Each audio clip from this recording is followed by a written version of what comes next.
오늘 주신 하나님의 말씀은 창세기 3장 1절에서 7절까지, 창세기 3장 구약 3쪽에 있습니다.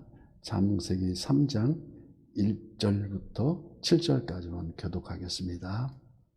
그런데 뱀은 여호와 하나님이 지으신 들짐승 중에 가장 간교하니라. 뱀이 여자에게 물어 이르되 하나님이 참으로 너희에게 동산 모든 나무의 열매를 먹지 말라 하시더냐.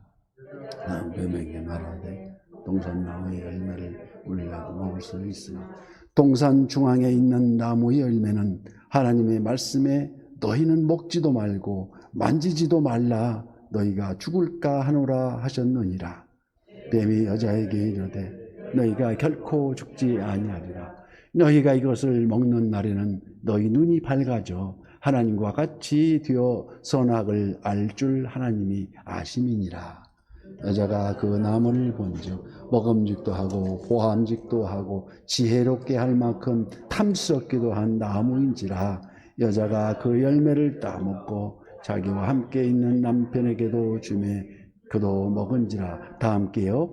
그들이 눈이 밝아져 자기들이 벗은 줄을 알고 무화과 나무 잎을 엮어 치마로 삼았더라. 아멘.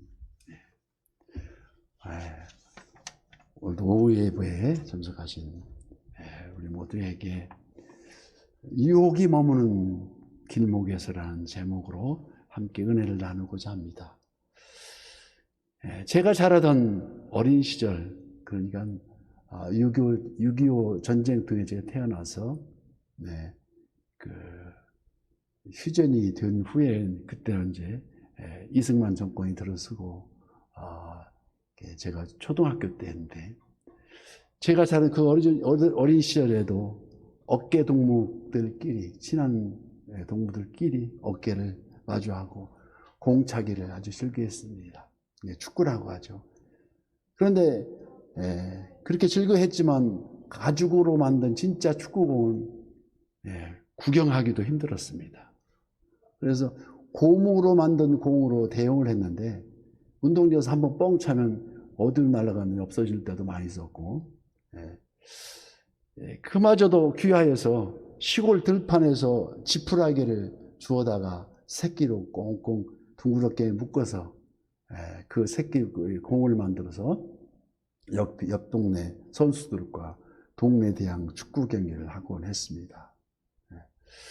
그때 마침 한 아버지가 어린 아들이 갖고 싶어하는 축구공을 사주겠노라고 약속을 했었는데, 어느 주말 오후에 그 아버지는 아들이 갖기를 원하는 축구공을, 귀한 축구공을 사들고 집에 돌아왔는데, 이를 본 아들이 신이 났고, 그런데 밖에는 비가 주룩주룩 내리고 있어서 비를 맞으면 아빠가 생각하기에 감기에 걸릴 것 같아서 신신당부를 합니다.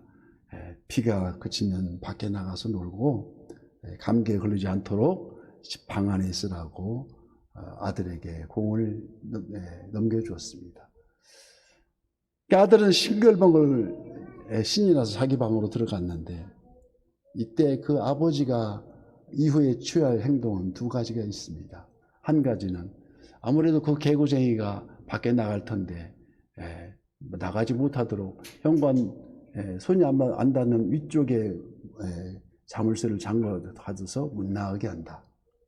두 번째는 아무래도 이 개구쟁이가 비가 오더라도 나갈 텐데 나갔다 들어오면은 들어오자마자 따스한 물로 목욕을 시키고 새 옷으로 갈아입힌다는 결심으로 그냥 잠그지 않고 내버려 둔다. 첫째 번에보다도 아들은 둘째 번 그 자유로움을 아주 선호할 것입니다. 저는 오늘 본문을 묵상하면서 에덴 동산의 선악과를 만드신 하나님이 바로 이러한 아버지의 마음은 아니었을까 상상을 해보았습니다. 천지 만물을 창조하신 하나님께서 자기의 형상, 곧 하나님의 형상대로 남자와 여자를 창조하시고, 에덴 동산, 그 에덴의 의미가 행복인데 말대로 행복 동산이 되기 위해서 그 선악과를 취하지 말라 하심은 아마도 그들의 행동을 제한시키기 위함이 아니요 보다 더 자유할 수 있게 하기 위한 사랑의 소산의 조치였을 것이다. 혹자는 그토록 사랑하신다면 왜 하필 선악과를 잊게 해서 부정을 저지르게 하였느냐고 반문할지는 모르지나 끝까지 결백을 주장하던 그 욥에게 하나님은 직접 나중에 나타나셔서 네가 하늘과 땅의 이치를 아느냐고 꾸짖음같이 천지 만물을 있게 하신 그 깊은 뜻은 오직 하나님만이 주관하신다는 것입니다. 그래서 오늘 본문 1절 말씀에 그런데 뱀은 여호와 하나님이 지으신 들짐승 중에 가장 간교하니라. 뱀이 여자에게 물어 이르되 하나님이 참으로 너희에게 동산나무의 열매를 먹지 말라 하더냐. 전쟁 중에 적군이 가장 약한 방어선을 뚫고 침입할 때 기어들습니다. 그래서 사단 마귀는 아주 영특하여서 우리들 개개인의 약점을 다 하나하나 다 아시고 알고 파고들어 공격의 대상으로 삼는다는 것입니다. 아무렴 그래서 우직한 남자보다 잔정이 많고 흔들리기 쉬운 여자가 적격이라서 여자에게 그 갈대의 순종이 있어서 4절 말씀과 같이 뱀이 여자에게 이르되 너희가 결코 죽지 아니하리라고 유혹을 합니다. 즉 네가 먹는 날에는 반드시 죽으리라 말씀하신 하나님의 말씀이 있는데 그 반드시 너도 없어져 버리고 결코로 바뀌었습니다. 결코 죽지 않을 것이다. 사단이 여자를 유혹하는 방법이 우리 신약 요한 1서에 나와 있습니다. 요한 1서 2장 16절에 이렇게 나와 있습니다. 이는 세상에 있는 모든 것이 육신의 정욕과 안목의 정욕과 이생의 자랑이니 다 아버지께로부터 온 것이 아니요 세상으로부터 온 것이라. 여기 이생의 자랑, 육신의 정욕, 안목의 정욕 다 여자들이 굉장히 선호하는 그런 말입니다. 그래서 6절 말씀에 여자가 그 나무를 본즉 어떻게 해요? 먹음직도 하고 보함직도 하고 지혜롭게 할 만큼 탐스럽게 한지라. 그래서 여자가 그 열매를 따먹고 자기와 함께 있는 남편에게도 주매 그도 먹은지라. 뼈 중에 뼈요 살 중에 살로 인한 운명 공동체가 바로 부부관계인데, 그래서 어쩔 수 없이 아담은 옆에서 먹으라고 하니까 먹고, 이게 바로 아담의 죄를 오리지널 신 원죄라고 합니다. 그래서 여자는 이미, 하와는 이미 먹어서 없어졌고, 아담은 입에 넣고 우물우물 하는데 동산에 걸려는 하나님이 부릅니다. 아담아, 그러니까 액 하다가 이게 걸렸습니다. 그게 남자와 여자가 틀린 게, 남자는 이게 시골 사투리로 목젖이라고 합니다.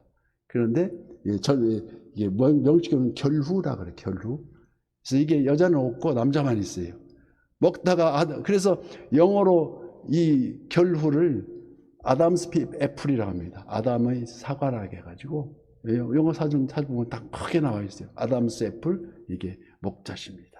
그래서, 이와 같이 우리들 삶 속에서 가장 경계해야 할 것은 각종 죄에 대한 유혹이라고 할 수 있습니다. 매일매일 존재하는 우리들 선택의 자유 속에 그토록 유혹을 조장하는 선악과가 그 에덴 동산에만 있었던 게 존재한 것이 아니고, 지금도 우리 앞에는 또 다른 선악과가 여전히 존재하고 있다는 것을 우리는 알 수 있습니다. 유혹은 한 번 왔다 스쳐 지나가는 일회성이 아니고, 유혹은 뿌리치면 뿌리칠수록 집요하게 다시 또 달려듭니다. 그래서 유혹은 혼자만의 힘으로는 감당이 어렵다고 다 생각합니다. 그래서 우리 조직신학자 몰코프는 그의 저서 원죄론에서 인간의 심중에는 죄를 지을 내면성을 항상 지니고 있다고 주장합니다. 이것은 마치 사람이 천길 낭떠러지 절벽 위에 서 있을 때 밑을 내다볼 때 자꾸 밑으로 떨어질 것만 같은 그 충동과 같은 또 그런 현상인 것 같아서 죄를 두려워하면서도 죄에 빠져가는 속성을 지니고 있다는 것을 말합니다.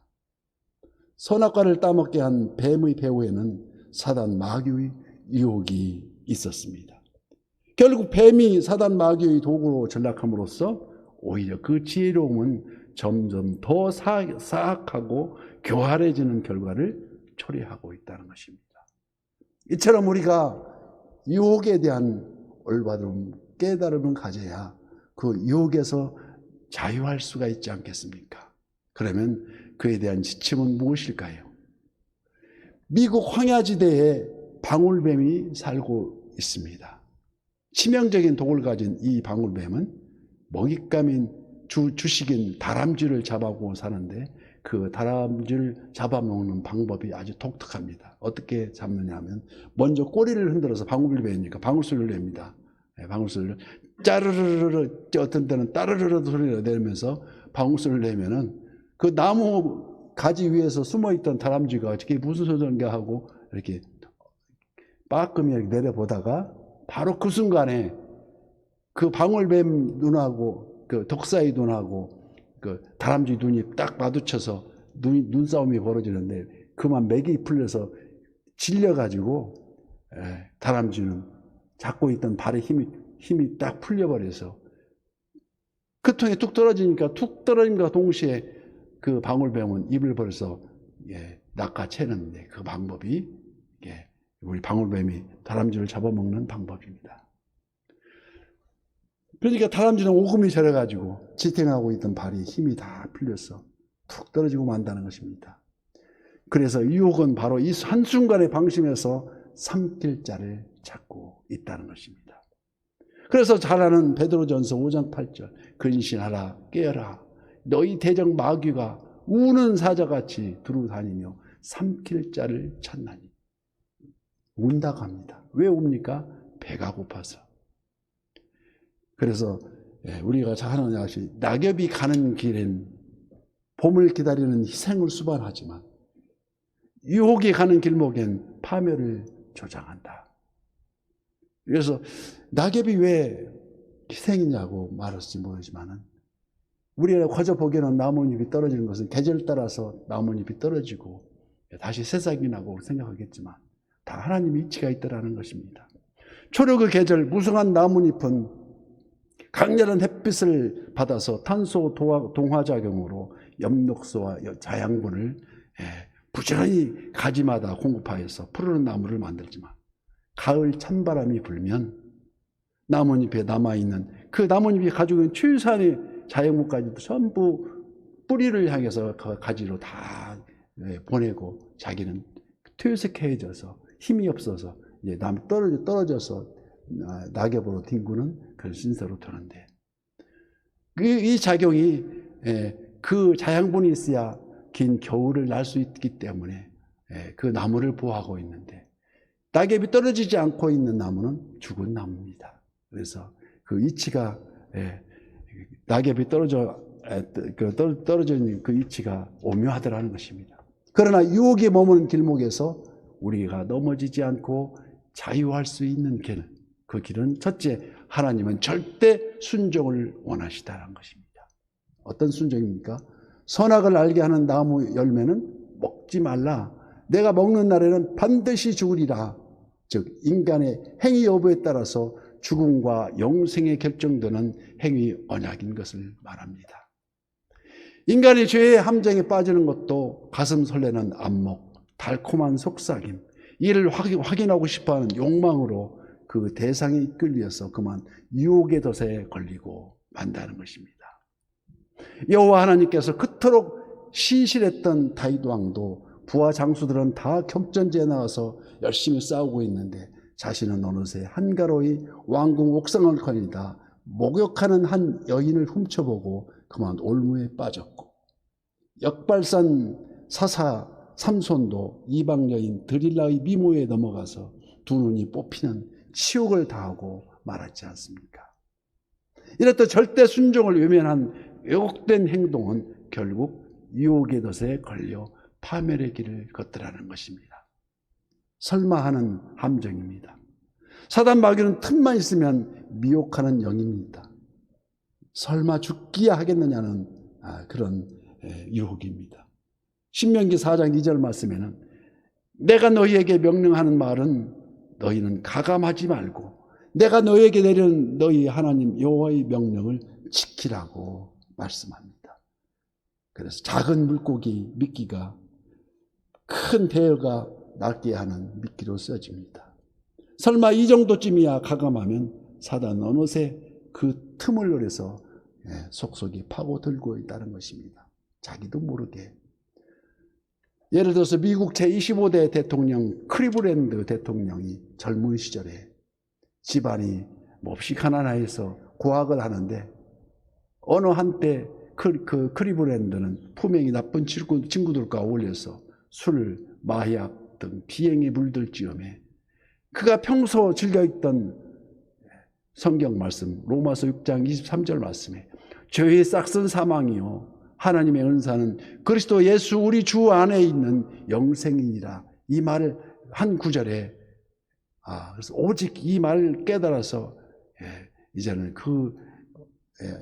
이 나쁜 비행에서 벗어나 열심히 고학을 마치고 하나하나 벽돌 쌓듯이 자기가 이렇게 한 계단 올라가서 시장에서 주지사로 드디어 주지사에서 대통령 선출해서 당선되는 뉴스가 미국 전역에 전해졌을 때 그 감옥에서 그 방송을 듣고 있던 예전에 그 친구는 여전히 죄수의 몸으로 크리브랜드가 대통령 당선됐다는 그 일화에 놀라는 그 전기가 기록됩니다.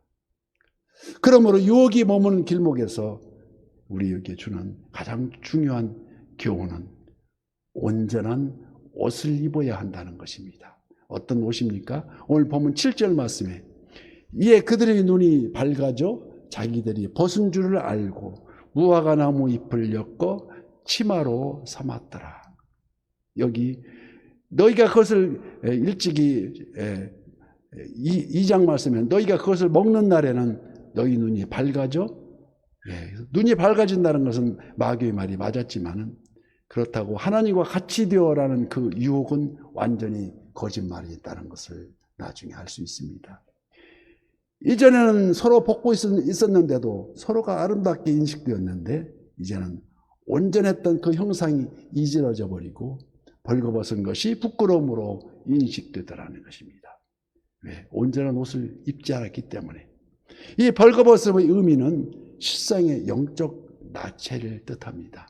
영적으로 다 이게 벌거벗겨지는 거라는 거죠. 영적으로 하나님 앞에 부끄럽다는 것입니다.